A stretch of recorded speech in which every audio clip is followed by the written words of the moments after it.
All right, Shruti, welcome to the Bank Tellers Credit Union Special, the mind behind the members. Shruti Miyashiro, how are you today? Oh, I should say President and CEO of DCU. I suppose you might have introduced yourself, but I handled that for you. How are you doing this morning? Love that you handled it for me. I'm doing great. I'm really excited to talk with you. I love Money 2020. I love the energy you bring to these conversations. So this is going to be a fun time together. I love it. I love it. Well, let's jump into it DCU style. Since we're talking digitally, let's talk digital credit union. So, looking back, what has been one of the most defining moments in your company's growth journey? And I'm curious if there was a particular opportunity, challenge that kind of shaped where you specifically got to today inside of the company.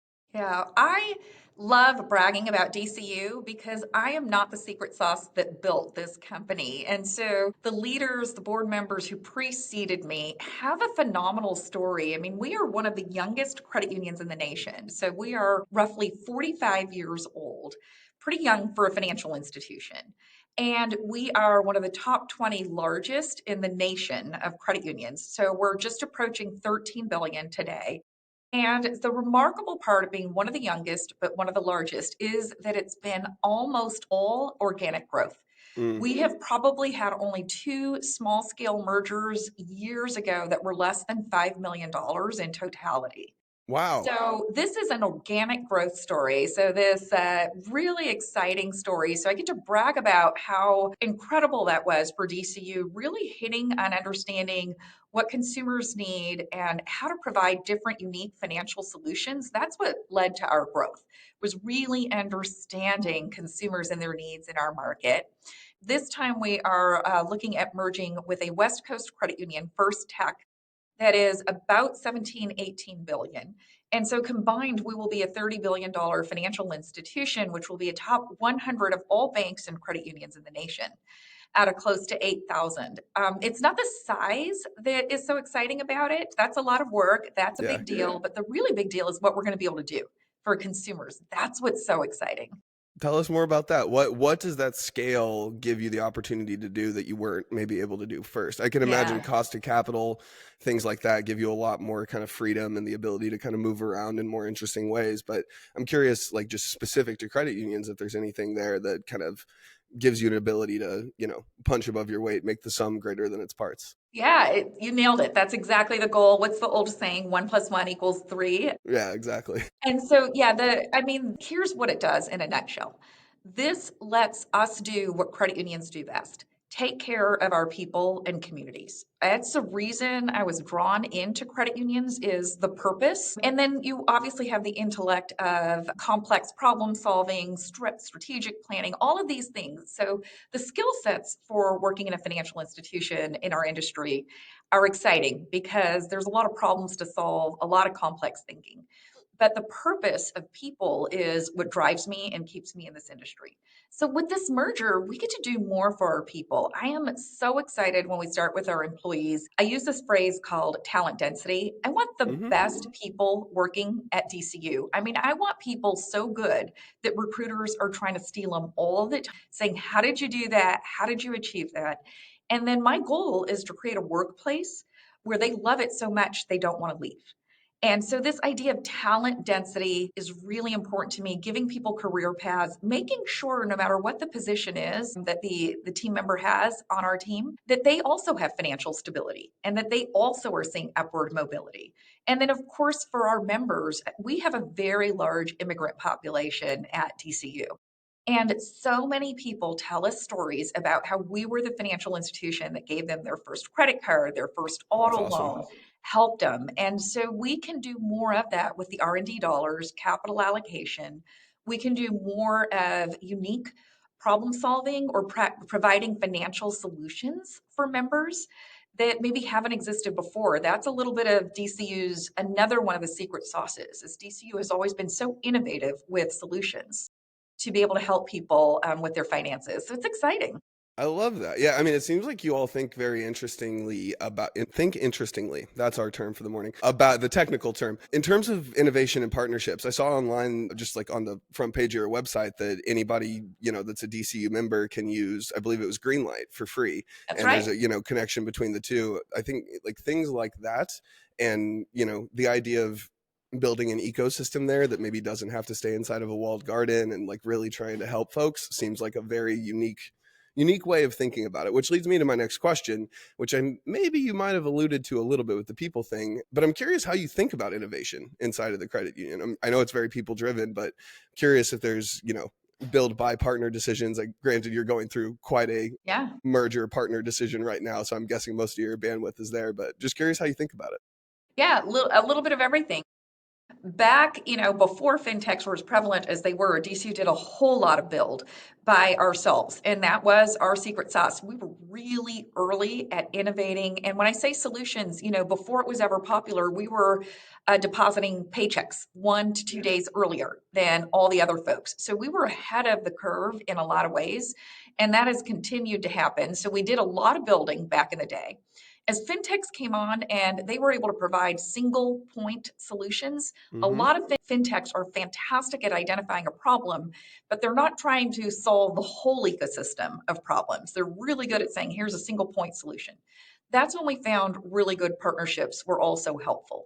One thing I say that's important with partnerships, and even whether you're building or buying or partnering, is to understand where your ambition of what you want to achieve matches your acumen.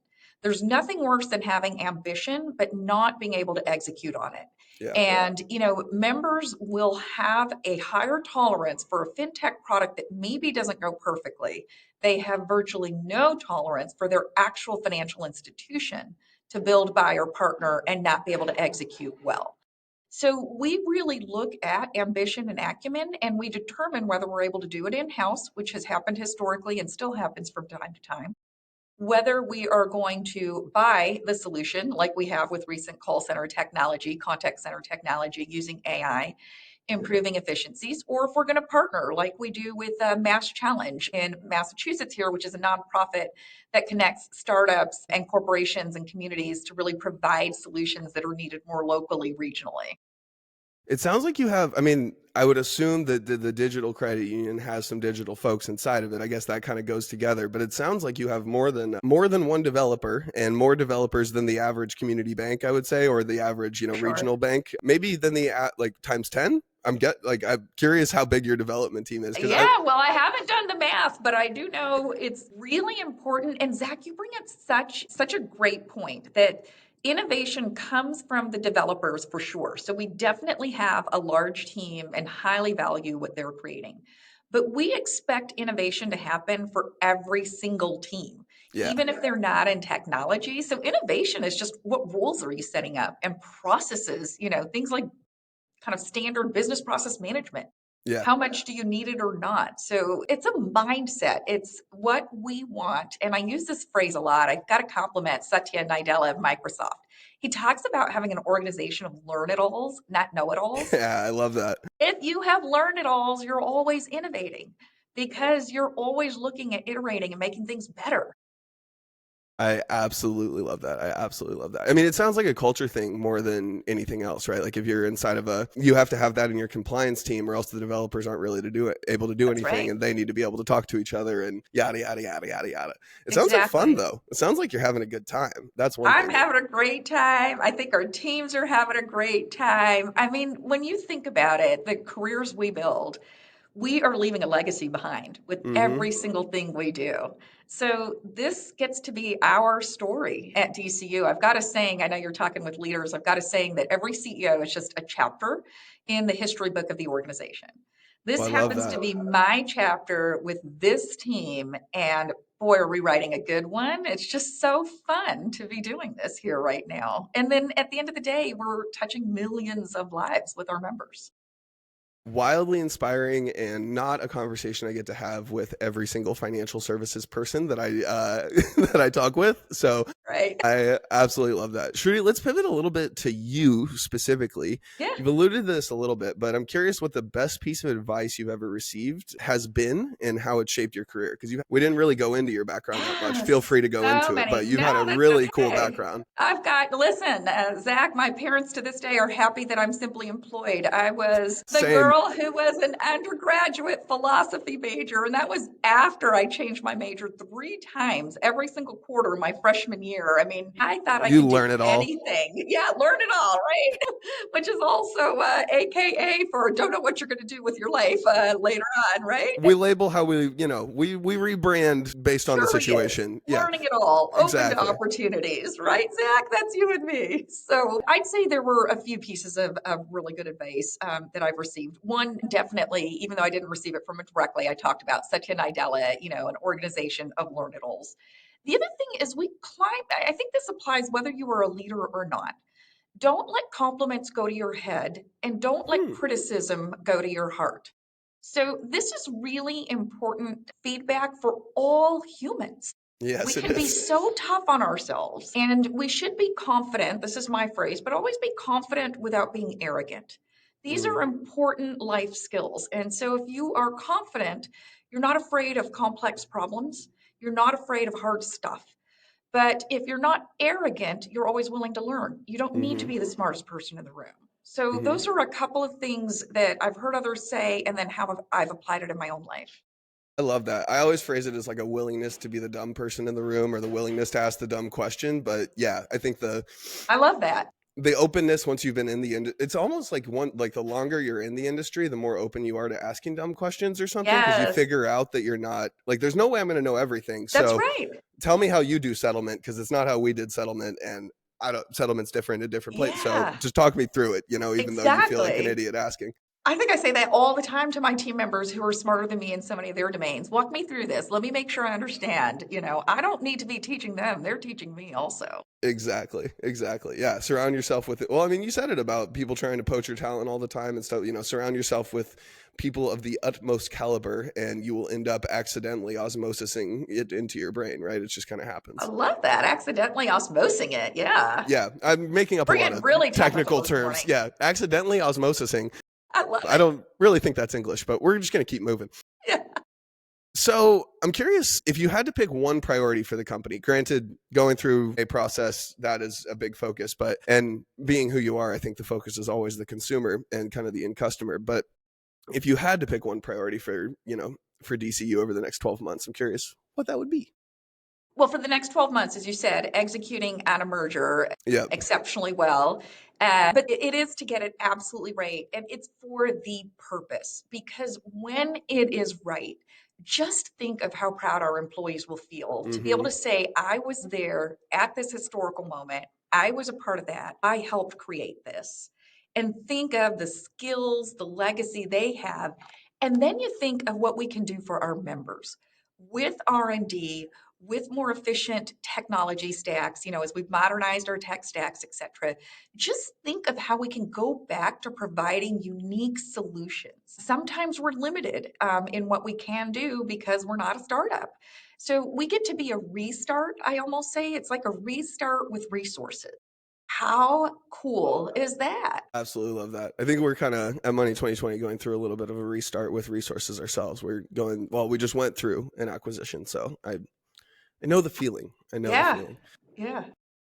I'm curious what advice you would give to someone aspiring to be in your position one day, because it's a cool position and it seems like you've done a lot to get there. What Yeah. advice would you give? Never chase the title. First of all, title is Mm, not a definition of success. Success is defined a million different ways. And so I think of my mom who had a master's degree in economics in a generation that women didn't even go to school all that often, or in a country that didn't go to school that often. And she chose to be a stay at home mom to 3 girls. And she is a success. So do not chase the title, but chase your curiosity. Chase your desire to find solutions. Chase your desire to keep learning and growing. And then you'll have a lot of opportunities. And maybe it's this title, and maybe it's something else completely different. But what you will have is a lot of fun, and you will get to know yourself better along the way. But a title is not the definition of success. What are you saying, that like internal validation and like loving yourself and appreciating who you are matters more than that external validation coming from the Gosh, right? world? What? I mean, you got to know yourself. You are living your life for yourself and those who matter most to you. We don't need the external validation. I needed to hear that this morning. Thank you, Shruti. I'm curious. So, if you weren't in financial services, sitting in the seat you're sitting in, where do you think you would be? What industry? What would have been the alternate path had you made a couple different decisions in life? Yeah, I mean, the path had been, this was a part-time gig while I was just hanging out, and the plan had been to go into hospital administration. And Okay, yeah. So I think another challenging, highly regulated, consolidating industry when I look at some of the parallels between where FIs and consumers aren't always healthcare. put first in the best way. Yeah. So hospital administration was maybe the backup gig. I don't even know. I like that. Well, you found definitely a way to impact people's lives at scale, Yeah. which might be a little bit different than that, but yeah, I can see the same like seeds of Yeah, desire to help people for that's sure. exactly right. That's right. All right, this next one is fun and it's going to limit your diction. All right. Describe your leadership style in 3 words for me. Focused on people, culture, and strategy. Like that. People, culture, strategy. I like that. All right, last one basically. What's the first app you check in the morning? All Sides. If you haven't heard of it, it's an app. I love it. It was actually recommended to me by someone who works in the intelligence community in the US government. Okay. And what I love about All Sides is that it gives you the news stories of the day, but it gives it to you from all All sides. sides. Yeah. Okay. So there is Okay. no left lean, no right lean, no central lean by itself. It is all perspectives so we can understand not only points of views we may have, but how others see the news and information in our world.